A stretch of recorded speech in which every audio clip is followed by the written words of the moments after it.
also discussed, obviously, Gaza. And I think before we get to phase 2, which is, what's going to happen afterwards, we want to get the children fed. We made a contribution a week ago of $60 million, all going into food. We only hope the food goes to the people that need it, because so much, as you know, when you do something there, it gets taken by Hamas or somebody, but it gets taken. But and we're prepared to help. We want to help. It's a terrible situation. The whole thing is terrible. It's been bad for many years, but it's great to hear you feel the same way that I do. We have to help on a humanitarian basis before we do anything. We have to get the kids fed. So we've been sending in a lot of food. A lot of the food that's been going there has been sent by the United States.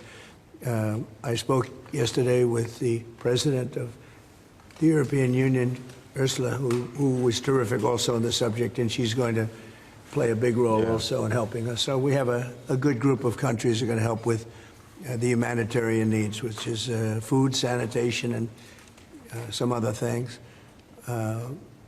It's very difficult to deal with Hamas. As I said, we got a tremendous amount of hostages out, but it would take place in drips and drabs. You'd get 10, you'd get 5, you'd get 2, you'd get 10, 12.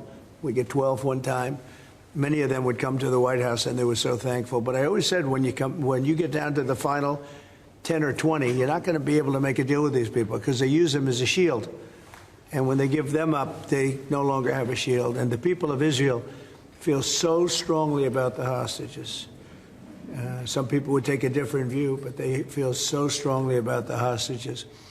So that's an ongoing process. Hamas has become very difficult to deal with in the last couple of days, because they don't want to give up these last 20, because they think as long as we have them, they have protection.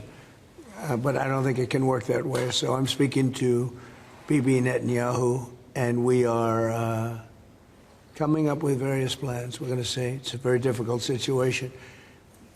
If they didn't have the hostages, things would go very quickly. But they do, and we know where they have them in some cases, and you don't want to go riding roughshod over that area, because that means those hostages will be killed. Now, there are some people that would say, well, that's the price you pay, but we don't like to say that. We don't want to say that.